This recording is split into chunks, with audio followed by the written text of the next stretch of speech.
Hello and welcome to episode 27 of A Grand Tour with my great-great-granddad. My name's Ed Hill.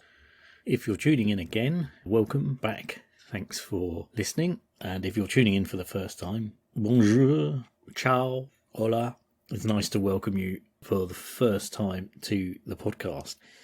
Just to say, the podcast is based around the journals and history of my great-great-grandfather William Scott's journals written way back in the 1840s about his travels around Europe as an engineer and then the rest of the world. Just to say where we are and where we're going with things, at the end of the last episode, William had taken you along the railway track on the journey from Milan to Monza on this railway line, which was the second oldest railway line in Italy.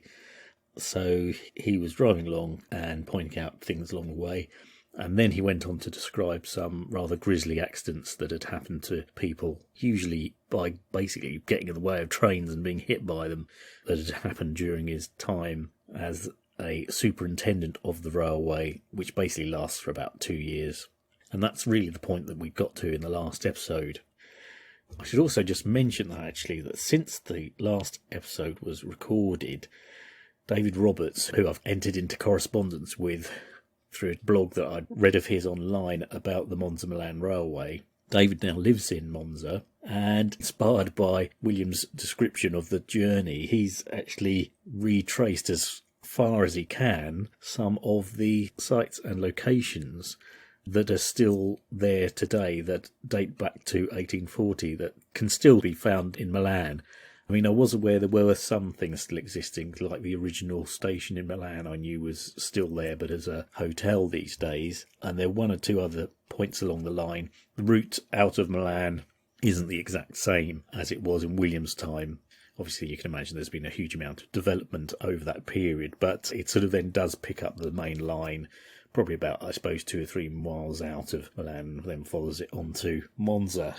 And amazingly, David has managed to find quite a few of the locations that William mentions on that journey in the last episode.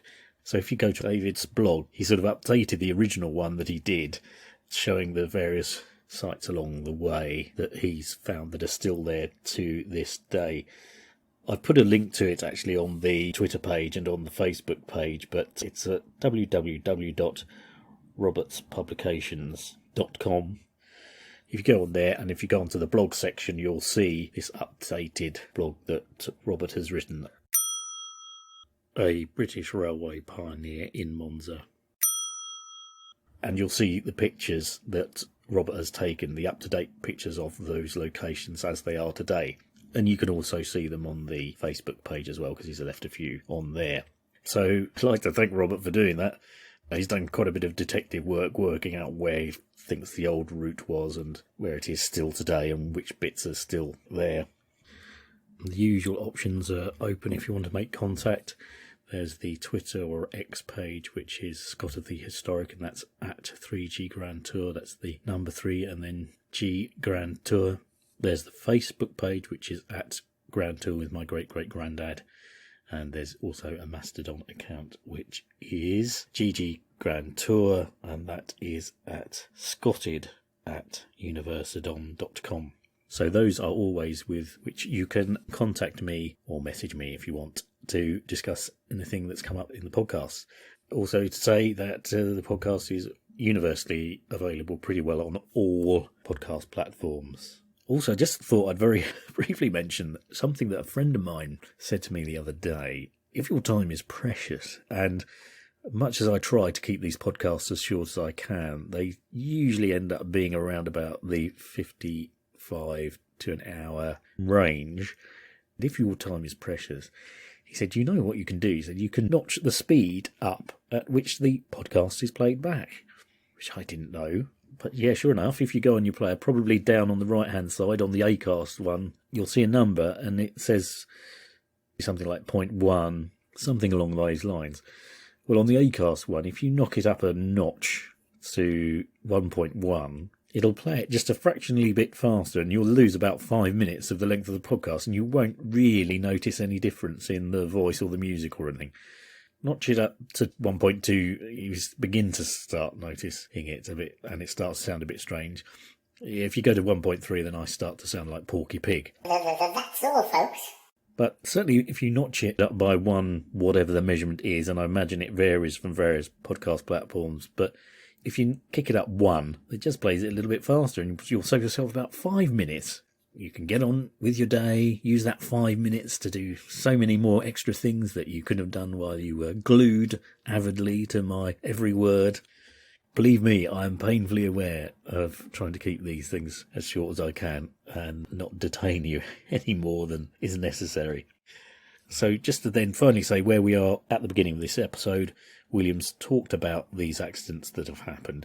He then goes on to say about his time finishing at the railway and kind of gives a little bit of a summary of his time and his involvement in it, which is quite revealing. And then he goes on, because he's still got a bit of time left before he leaves Milan, so he then goes on to explain a little bit of his travels in the region, going a little bit further afield than the city of Milan and Monza, and a little bit farther away. And that kind of pretty well then will be the end of this particular episode. So here we go with the next instalment.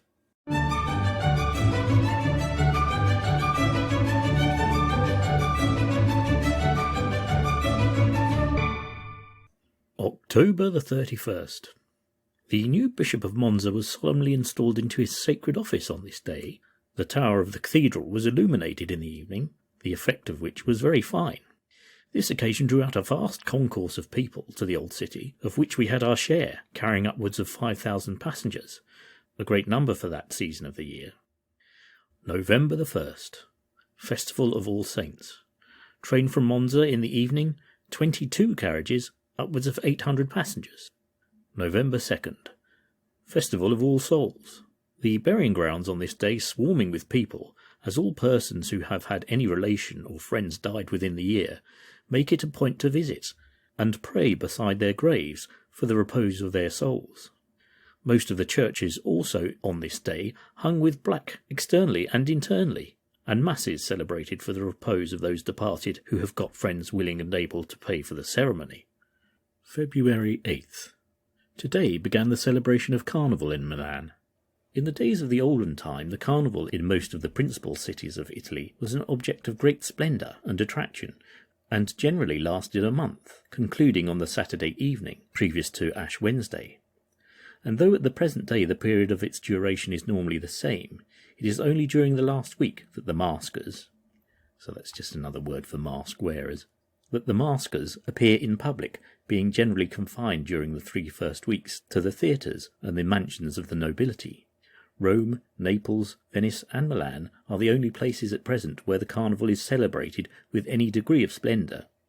At the latter place, for the last 5 or 6 days, the ramparts, the Corso de Porta Orientale, that of the Porte Romana and Porta Nuovo, from 2 in the afternoon till midnight are crowded with equipages, carriages again, of every description, shape, form and size.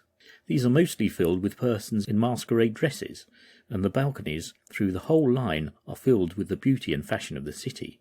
Furthermore, there is an incessant warfare being carried on betwixt the maskers and the spectators. It used to be the custom formerly to pelt each other with sweetmeats in the shape of comfits, sugared almonds, etc., but being too expensive for the present generation, they content themselves with balls of chalk about the size of peas. Every carriage and balcony being provided with a large linen basket of this material, and the occupiers of each armed with a long iron or wooden ladle. The continual firing is kept up until either the material is expended or the parties withdraw on account of fatigue from the contest. In the evenings there are masked balls at all the theatres, that at the Alla Scala, the whole of the pit floored over level with the stage, and the 2 noble saloons thrown up to the public, is a most superb affair, all ranks and classes mixing in the mazy dance or more stately promenade with the greatest affability and good humour, the whole affair passing off with the utmost decorum. And now a poem by William Scott. The Carnival. It was the merry time of Carnival, and Milan was all glittering and gay, with fairy lights that streamed from bower to hall, soft bursts of music, and the rich array of merry maskers and the noisy squall of serenaders pitched in the wrong key, and over all the moon diffused a splendour of silver light, soft, tremulous, and tender. Whole hosts were out around the bright canals, young sprigs of fashion and the grey in years, and dark-eyed maidens throwing out their spells to catch the hearts of gay young cavaliers. Your Milan girls have eyes as deep as wells, as fathomless and as their waters clear, and penetrating sighs and tones and lips, whose bloom would throw a rose into eclipse. Through the dark avenues and mazy passes, which tall houses robbed in ebony shade, and where the moonlight fell in blending masses down the rich domes and sculptured colonnade, the stranger held his way. The various classes that formed that motley multitude surveyed, some with contempt and some with pitying eye, the wandering pilgrim as he passed them by. Right, so I just thought I'd stop at this point after William's impressive poem. Or is it? I don't know. It's hard to judge poetry, really, isn't it? I mean, it's not a bad go. It's certainly nicely expressed, I suppose, the whole atmosphere of Carnival as he observes it. It's the shape of things to come in terms of his poetry. They're often a kind of reflection on some of the observations and things that he's seen, but expressed in a more romantic or artistic way. Poetry is hard to judge, isn't it? Some poems speak to you very personally and others don't. So what can you say? I suppose it's a fairly black and white thing, really, when it comes to liking poems.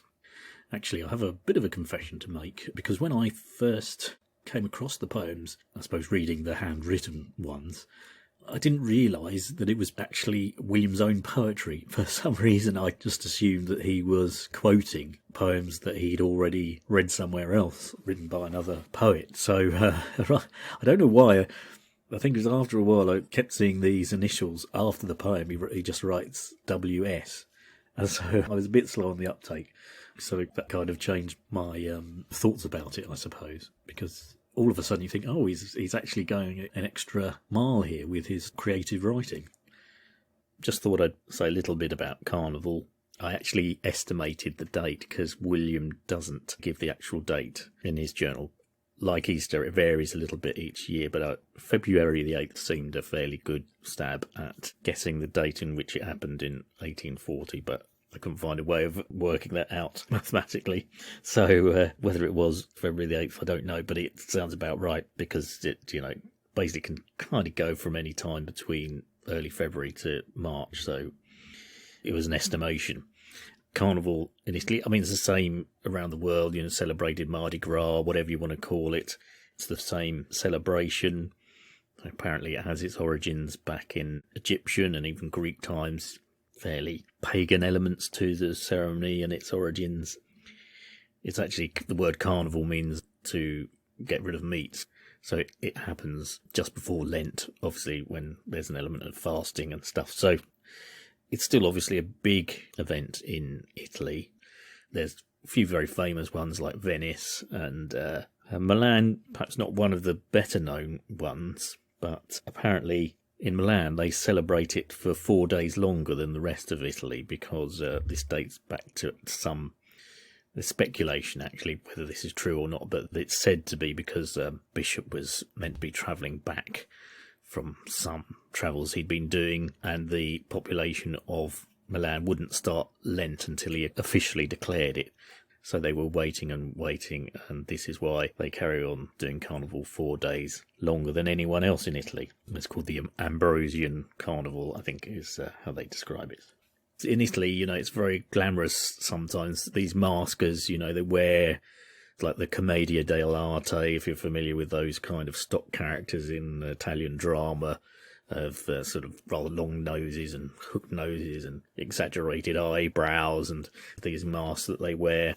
Or in Venice, I think you'd say it's a bit more sophisticated with 17th century attire and masks looking all very glamorous. I think you've seen quite a few films where they shoot them during Carnival happening in Italy.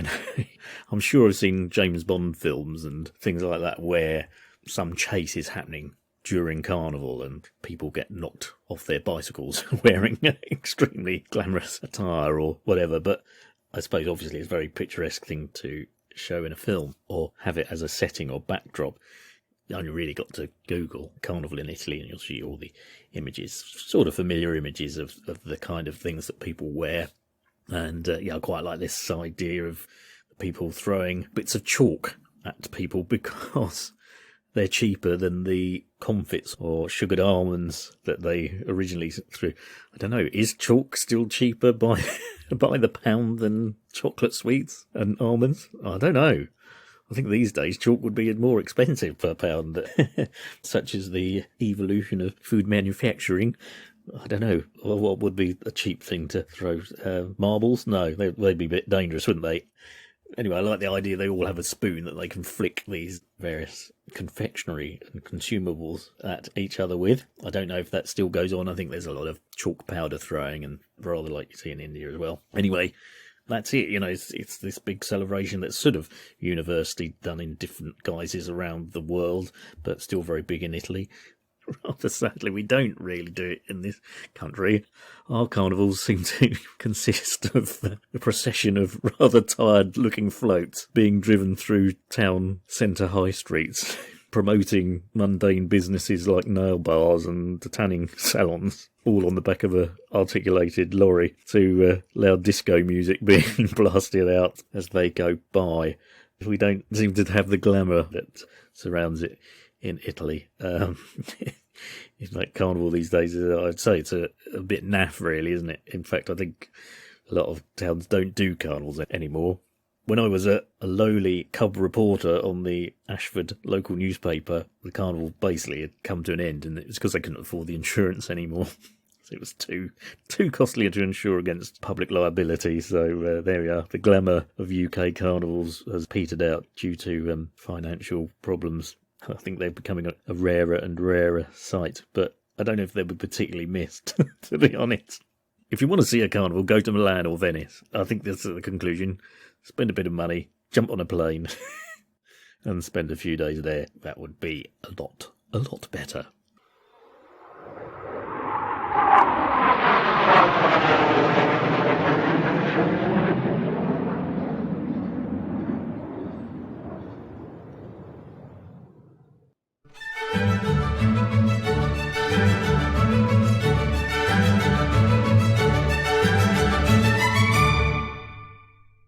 February 15th. Went to Monza by the first train on this morning and took with me my daughter Isabella.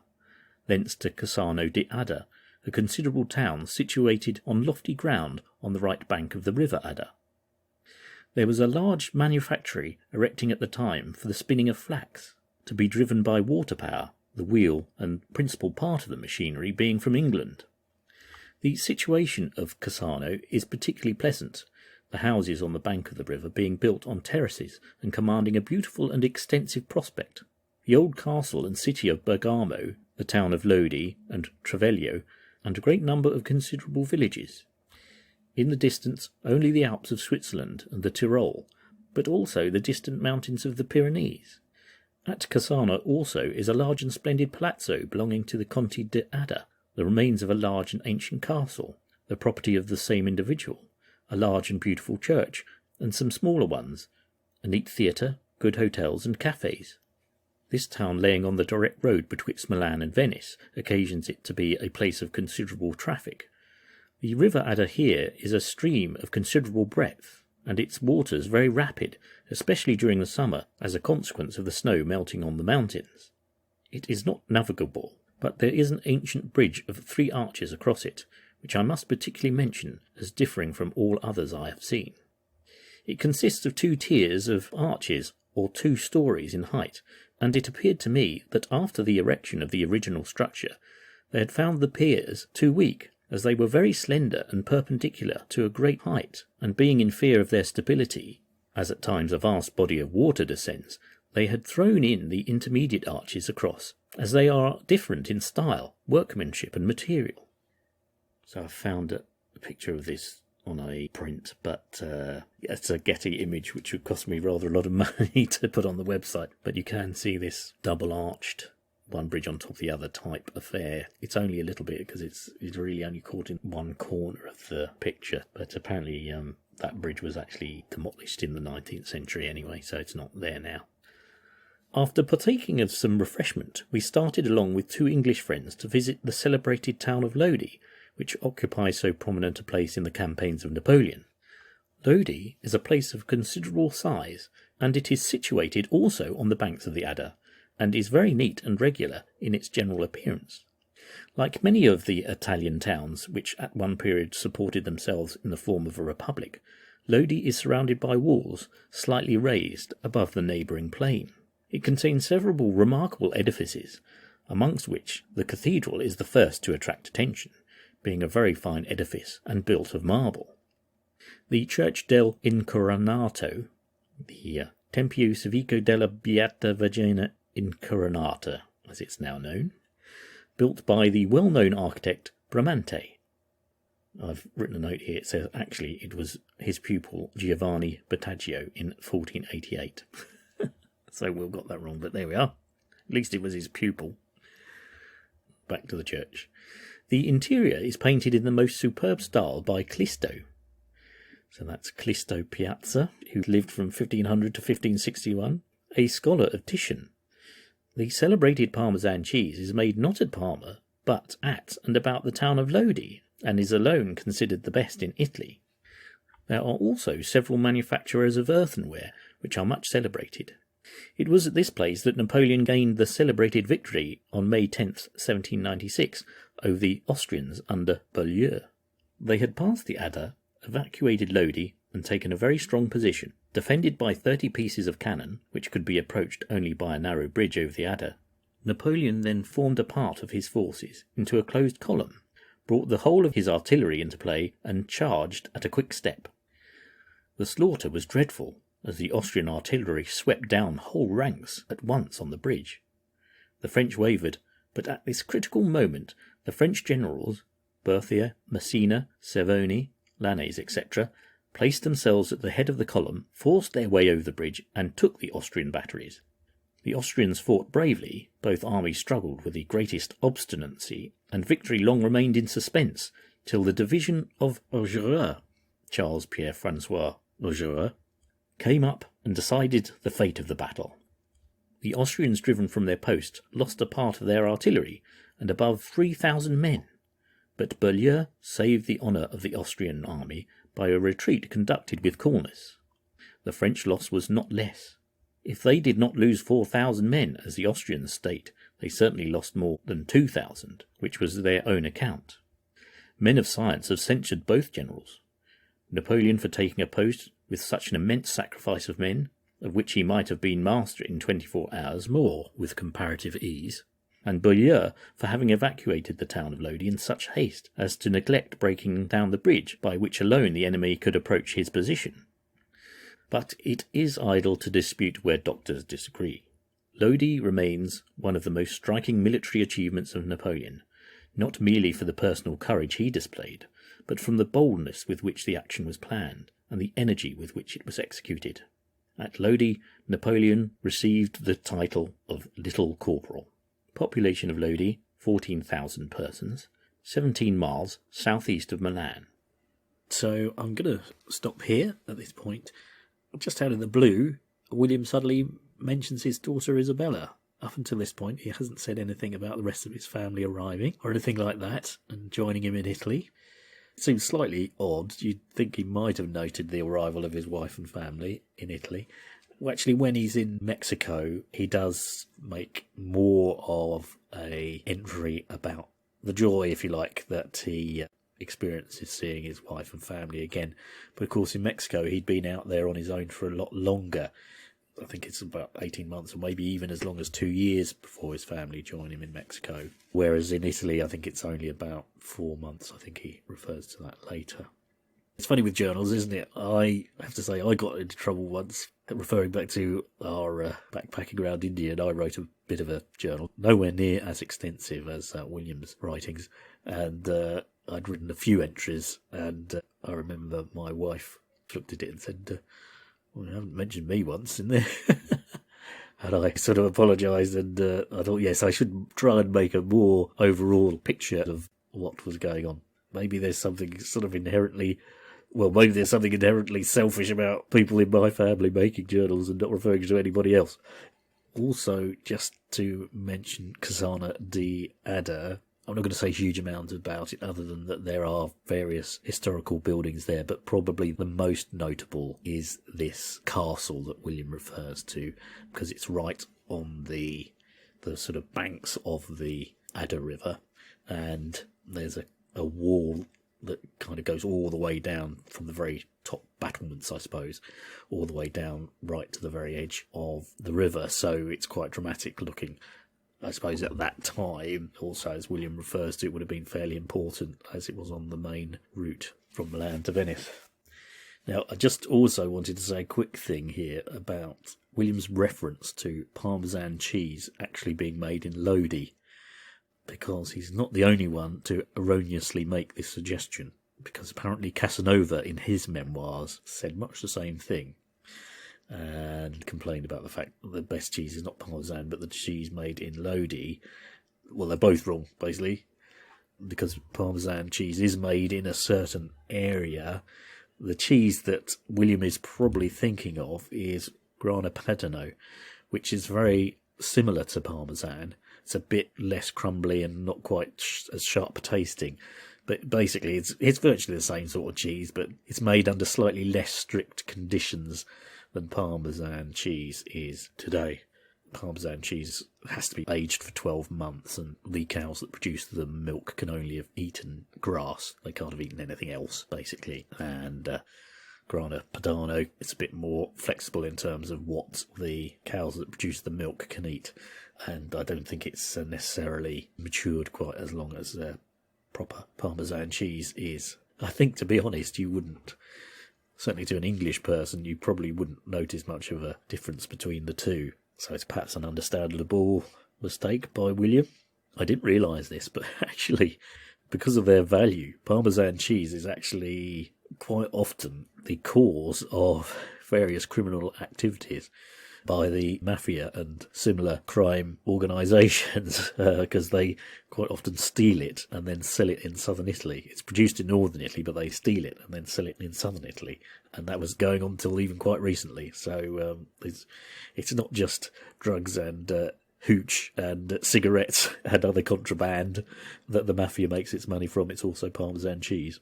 Lastly, I just thought I'd say a little bit about the Battle of Lodi. I really don't want to get into too much detail about it, because details of battles can get very, very specific. So I will spare you a kind of blow-by-blow account of the Battle of Lodi, other than to say that it was an early battle in Napoleon's career, and after his various successes like the whiff of grape shot thing, keeping the mob down in Paris and stuff like this, he was promoted. And French Revolutionary France was then going to go to war with Austria, which was part of the sort of remnants of the Holy Roman Empire. There was a very long border that sort of went all the way down Europe from the north to the south, and then there was then a border with the Italian states. Of course, Italy as a unified country didn't exist, so it was things like the Kingdom of Sardinia, Piedmont, Lombardy, etc.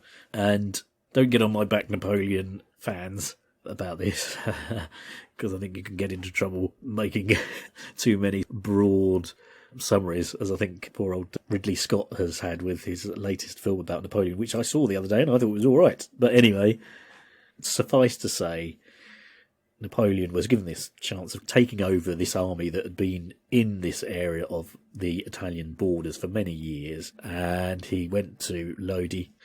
And as is suggested, he, first of all, the first thing he did was actually treat the men better, make sure they had good food, made sure they were healthy, because they'd been stationed there for many years, and they were, as an army, the battalions of that area were fairly downtrodden and not very motivated. So the first thing that Napoleon did was just ensure that his men were well looked after. And then the Battle of Lodi itself Basically, it's a crossing of the Adda River. There was a bridge, and as William describes in his description, it was very bloody. He sent his troops to go over the bridge, this narrow bridge, actually a wooden bridge, that the Austrians fired upon, of course, killing a lot of French infantry. But actually, as William says, the senior officers took up arms again and stormed the bridge and got them through and over the bridge and through cannon and through infantry and through cavalry as well. The Austrians were sort of routed and had to quickly make their escape, as William says, away out of Lodi and retreat.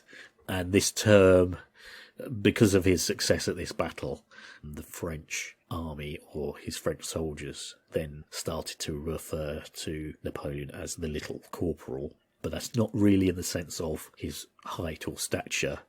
It's more in the sense of kind of unknown or lowly ranked. So it had nothing to do with Napoleon's height. Because apparently, and I'm sure we all know this in revisionist history, he wasn't actually that short. He was basically the average height, if not a little bit more than the average height for a Frenchman of that time. But this Little Corporal nickname that he got was because he was sort of unknown.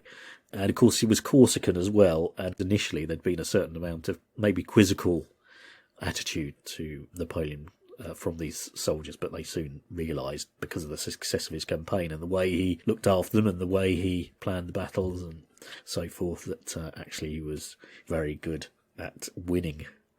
And at the end of the day, if you're in an army, that's the main thing you want to hear. And I think actually at the Battle of Lodi, if I remember correctly, the casualties on the Austrian side were around about 5,000 and 200 horses were killed, and the casualties on the French side were just a little bit above 1,000. So, I mean, it's horrible really, isn't it, when you weigh up a battle success on how many dead were on one side and how many dead were on the other, but in a way that's sort of all you can do. It is, unfortunately, a kind of simplistic way of measuring success in war, isn't it?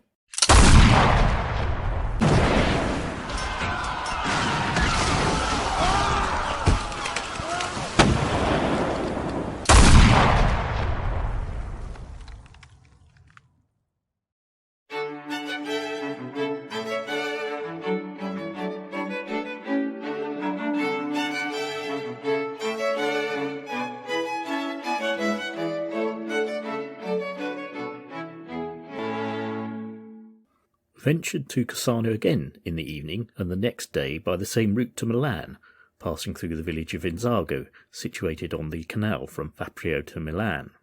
The village of Bellinzago is also here on the canal. Here I noticed a lofty tower of circular form, the top surrounded by an iron railing, and leaning many feet from the perpendicular. Gisette, Cambiago, Caponago, Agrate. Every village possessed a large church, and some of them more than one, the fronts nearly all being richly ornamented. About a mile from Monza we passed a large mansion, a short distance from the road, at the gates leading to which were 4 finely executed marble statues on pedestals of Apollo, Minerva, Ceres, and Pomona. The country through which our route lay appeared to be exceedingly fruitful, abounding with vines, mulberries, and fruit trees, but more meadowland and more timber than in the district betwixt Milan and Monza. It was also well watered by mountain streams. In fact, they understand the process of irrigation to perfection in the Lombardian states, conducting the water in every direction and by means of sluices, causing it to overflow the surface at pleasure, so as to counteract the long season of drought in the summer, being a bountiful provision of Providence, that the drier the season and the greater the heat, the more abundant the quantity of snow that melts on the mountains, and the supply to flow over the plains always fully equals to the demand. February 21st. I now have every reason to expect that my residence at Milan is drawing to a close. I am therefore, after 2 years of close and unremitting toil, about to release myself for the remainder of my sojourn here, and endeavour to see a little more of this celebrated city, and where I had spent both some very happy and some very miserable hours. The first 4 months I was here alone, unable to speak the language, no tools to work with, and a great many difficulties thrown in my way by those whose real interest it was to have acted different. Well, but what of that? I have triumphantly surmounted them all. I have worked the line under circumstances of the most disadvantageous kind, such as not having engines sufficient, and some of what we had not worth a rush, especially the Frenchmen. And I can also say that through the winter of 1840 to 41, when every line on the continent was obliged to suspend operations, and when the quantity of snow and the severity of the weather was unequalled in the memory of the oldest inhabitants, we never missed one single train, and have never had a single accident of any kind. Furthermore, I was put into a workshop with bare walls, and I can now look around and see it stocked with tools sufficient for all our purposes, the result of my own skill and perseverance, and made too in the very teeth of a management or administration, as they term, the head of which, Mr. Thomas, would grasp at everything he could lay hold of, even descending to the low and pitiful action of cheating the poor workmen by taking advantage of the exchanges, and mulcting. So that's another word, an old word for tricking, and mulcting them in this way, sometimes out of a considerable sum, holding back the money to pay wages with till the last moment, and then sending them down a quantity of light gold, so that the poor fellows, when they went to the market, was obliged to put up with a loss in this way, as they could not do without the money, and there was no changing before 10 o'clock on Monday. Yes, this was the sort of gentleman I had to deal with, a man that held the important office of Belgian consul, no less, of which country he was a native, but he has been like a great many more, for soon after my departure he was dismissed from his office with disgrace, and a very different system of management has, I believe, been the result. Okay, I'm going to stop here because William's reached this point where he's summing up his time on the railway, so it seems a good time to stop, and it will probably be the end of the episode as well.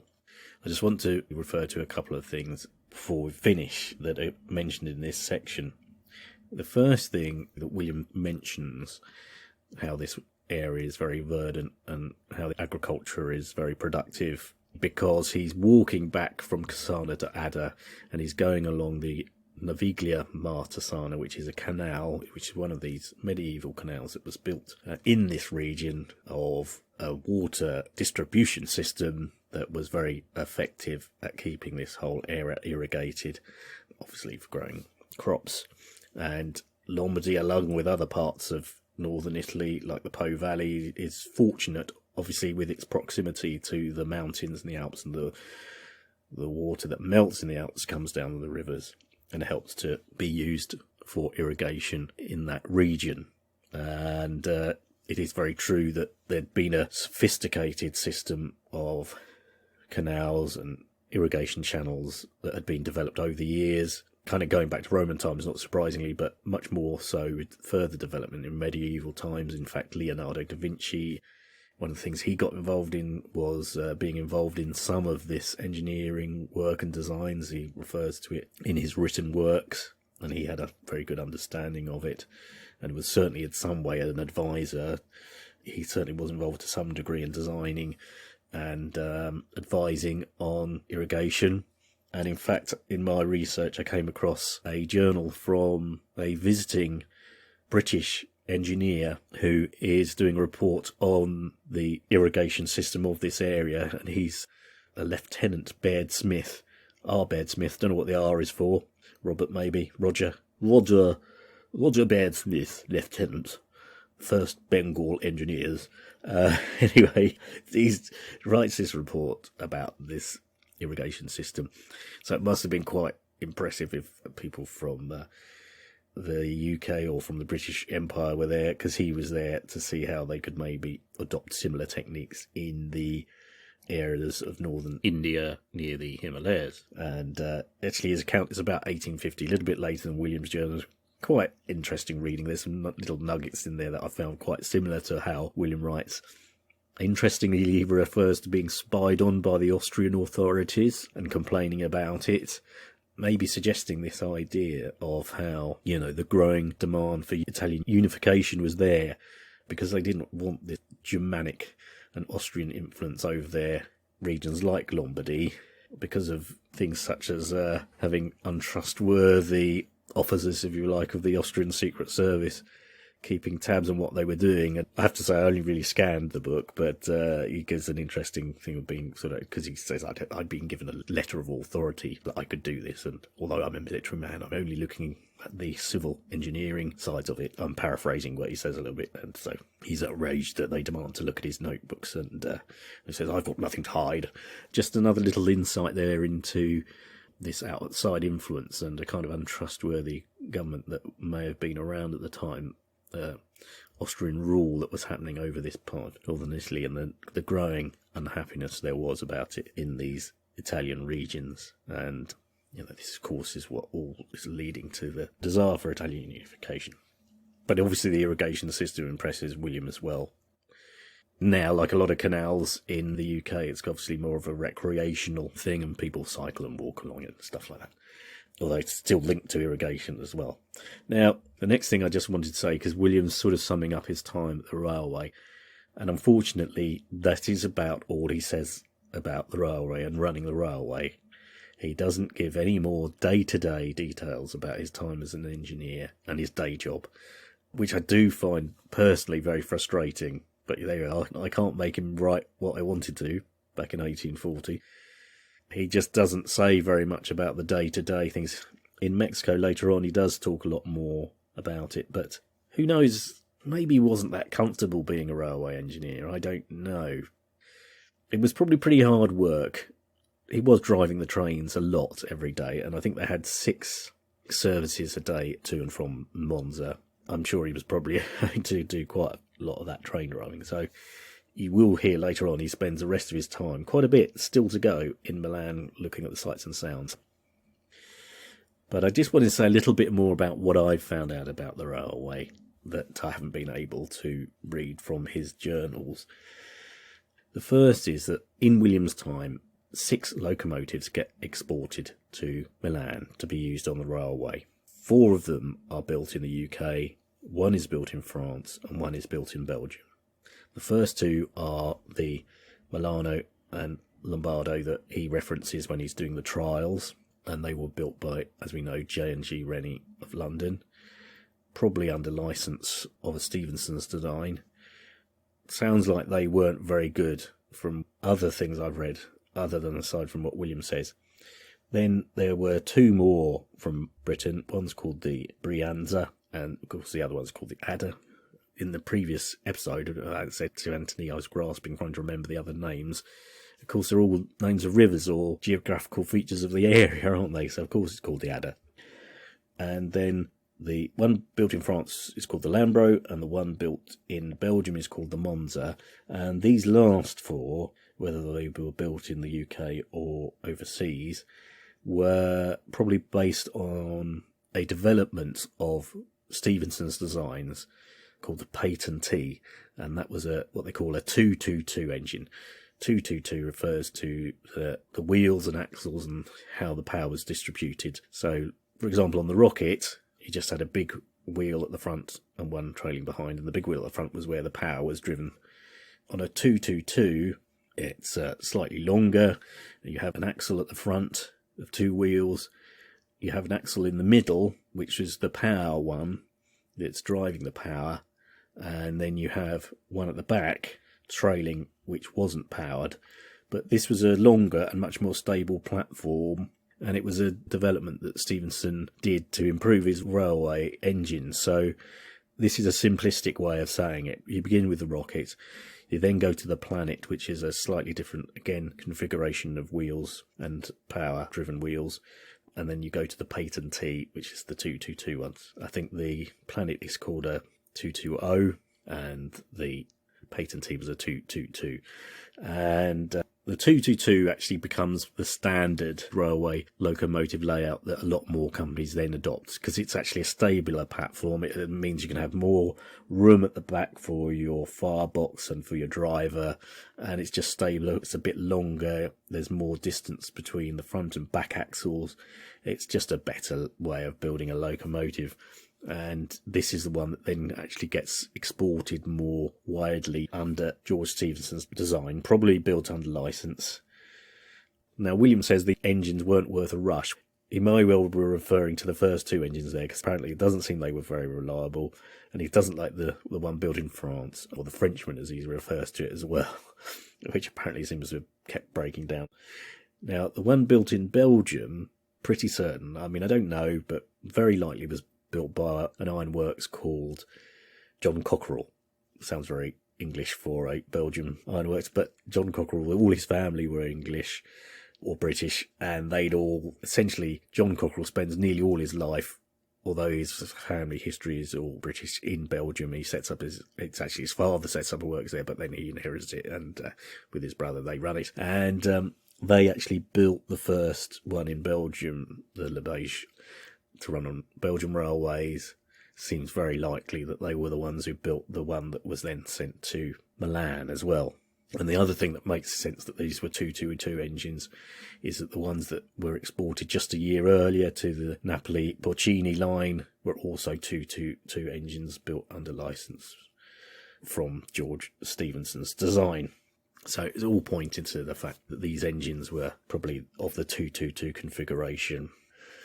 Just about the line itself, interesting, William, when he first describes going to Italy, talks about being the Milan-Venice line, and that doesn't ever seem to have really been an option. Once it's got to Monza, it didn't seem to go further east to Venice. Now it goes up to Como, to Lake Como, so it actually went more north than east. So that's how the line got extended, and that's the route it takes to this day. And just lastly to say, it did demonstrate very quickly the popularity and the commercial benefits of having a railway. I've seen a reference of 150,000 passengers being carried from its opening up until December, which makes sense with what William says, because he says it's 169,000, and the reference I've seen is more than 150,000, so that makes sense with what William says. And also areas like Sesto Giovanna, and eventually Monza itself as well, of course, it did lead to their industrialisation. As a direct result of the railway running along those areas, they became more industrialised. Also, the post in Italy started using this line very quickly as well for delivering mail. So, like in all other parts of Europe, this line soon demonstrated its economic value. So, lastly, I just wanted to say something about this reference that William makes about the despicable trick of this Mr. Thomas mulcting or tricking the poor men out of their wages by giving them light gold. And you may well say, what the hell does that mean? And that is something it's taken me quite a lot of time to find out what it meant. If you just Google light gold or currency or anything like that, all that comes up is advice on how you should invest in gold, or paint swatches about lovely types of decorative colour that you can put on your walls. So I had to do that thing you can do with Google where you just say I want the exact words, like gold. And the only thing that came up, but thankfully it then did help me understand what it was about, was a reference to it in Hansard, similar to this time, maybe a little bit later, where an MP is getting up in Parliament to talk about how agricultural workers are being unfairly paid or mistreated by their bosses. And this MP is getting up and complaining about the fact that they're being paid in light gold. And the other alternative term for it quite often is light coin.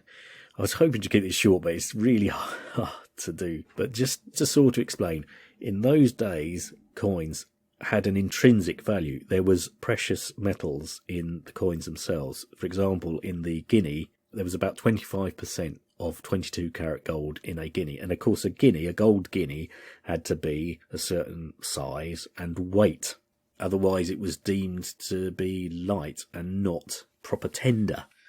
Now, the currency in Lombardy, Venetia at this time was actually the Austrian lira. I think, sorry, I'll have to look that up. The Lombardian Venetian lira, or lira austriaca, was made of 4.33 grams of silver with a 9 to 10% purity ratio. 6 lira were equal to the scudo, which was equivalent to the Austrian Conventionshaler. The lira was divided into 100 centesimi. Coins were minted in Milan, Venice and Vienna. But I'm sure there must have been a similar thing going on. And what happened was, coins would become light through various reasons, probably most likely through criminal activity. People would clip the coins and they would cut bits off the edge and then they would reshape it so you couldn't notice by eye that they'd done it. And coin clipping and other methods. Another method was called coin sweating, where you get a bunch of coins in a bag and you shake them and shake them and shake them, and literally the little bits of fragments that fall off as you shake them and dust is collected again, and that was called coin sweating, and that's put aside then to basically make new coins out of the other coins. So this is all fraudulent activity. And another one was punching, where you'd punch a hole in the coin, take that little bit of metal that you'd punched out of it, and then you'd hammer it again, hammer the hole that you made shut. And actually there was quite recently series, there's been a book and then a series on this about a very famous gang that did this in Yorkshire, in Crag Vale, and the series and the book is called Gallows Pole, and it's about a band of coin clippers who did this, and they did it extensively, and it's said at one time it may have even reduced the UK Economy. by 9%, and it was all from this gang in the Crag Vale area of Yorkshire, right out in rural Yorkshire. They were very, very poor. They resorted to clipping coins, using the clippings to make new coins, but what they cleverly did was they didn't make coins of the realm, they made Portuguese coins. They had a stamp to make Portuguese coins out of the clippings of the coins that they'd clipped. Because these coins, they were accepted as legal tender, even though they were foreign, they had value, so shopkeepers and people like that would still accept them. Now, just to try and explain, in the UK what happened, and I can only assume there's a similar thing going on in Lombardy, Venetia, in the UK what happened was, if you were a shopkeeper and you got a light gold coin, you'd look at it and go, hang on a minute, this seems a bit light, or it looks a bit of a funny shape. I'm not going to accept this for its full value. I'm only going to accept it for a certain amount of value. So it's a bit like giving someone a £1 coin and the shopkeeper is saying, no, it's not worth 100 pence, it's only worth 80 pence. And so you can only get 80 pence worth of goods with it. And that was basically what William's referring to here. Something like this, that the poor workmen were being given light coins, and then the shopkeepers in Milan would look at them and go, yeah, I'll accept it, but I'm not accepting it as a full Austrian lira. So you can only get that amount's worth of goods from it. And when he talks about the exchanges, what the British government did was you could kind of take your light coin to essentially like the post office, and you could have it exchanged for proper coins that hadn't been clipped.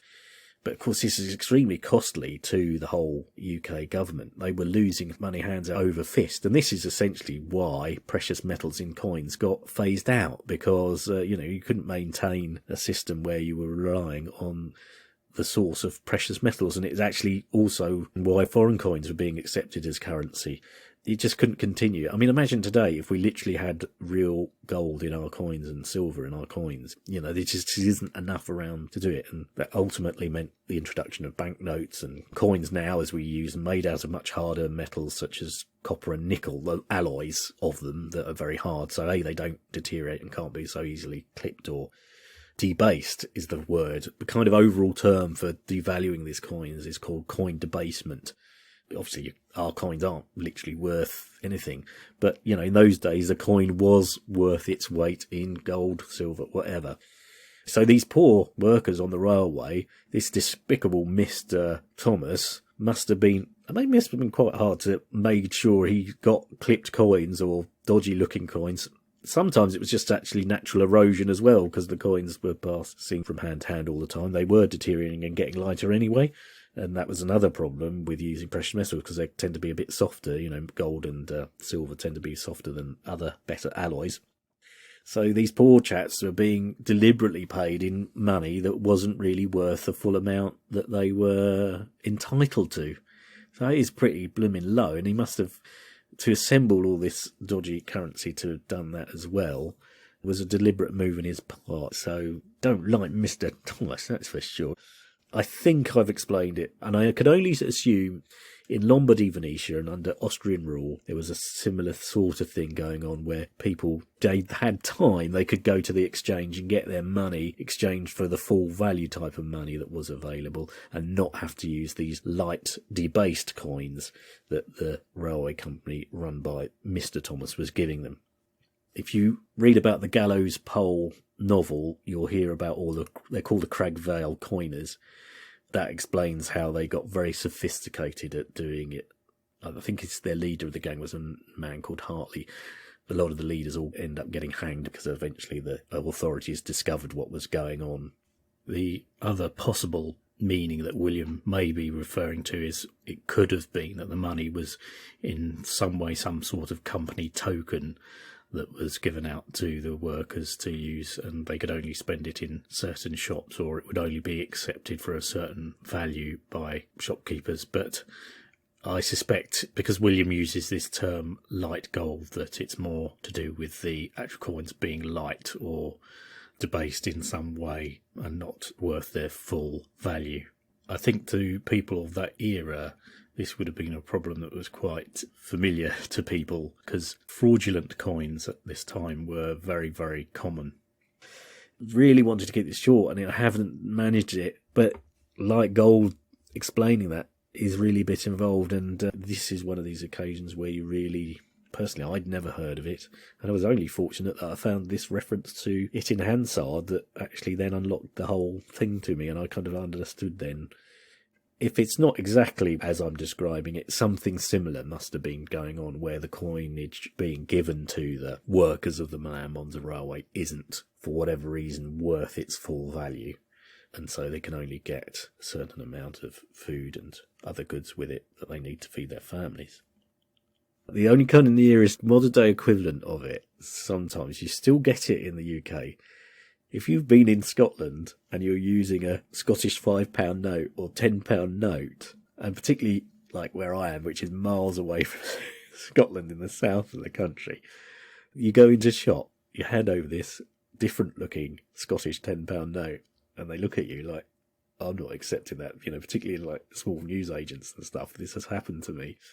And there's not much really you can do. You kind of just have to go, oh, all right, then I'll have to go somewhere else. They look at it, go, what's that? Particularly sometimes if it's a young shopkeeper as well who's not come across either a Scottish £5 or £10 note, or occasionally you get also 5 pences made in the Isle of Man or the Channel Islands or somewhere. And they look at them and go, what's that? I know that. It is legal tender. I am justified in handing it to you for the goods that I wish to acquire. You, sir, are obliged to accept this money.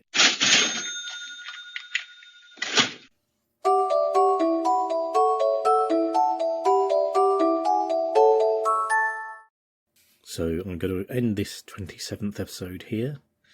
Sorry, it's reached the sort of hour length. I was having to explain quite a lot of complicated things, and it's taken rather longer than I would have liked. But there you are. You can always, as I said before, knock up the speed and save yourself a bit of time in listening to it. As I say, there's all those ways I mentioned at the beginning of the podcast that you can contact me with. Certainly, if you know more about light gold and coin debasement and maybe what was happening in Austria itself or Lombardy, Venetia at the time, and have a better idea of what William's referring to there than I do, you might have a actually better and more detailed and more comprehensive knowledge of it than myself. So, it'd be great if there are any coin experts out there. I mean, currency was a very, very different thing then. The Spanish dollar, or the 8 real as it's called, which William's actually involved a lot in minting out in Mexico, because Mexico is a huge resource of silver. That was a universally accepted currency around the world at that time, to some degree, a bit like the dollar is today.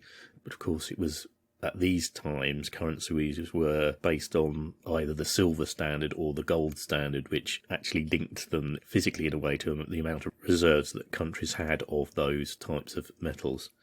Now we have a system really that's based on the confidence in a currency and its value. So because people have confidence in the American economy, they'll accept dollars universally rather than other currencies.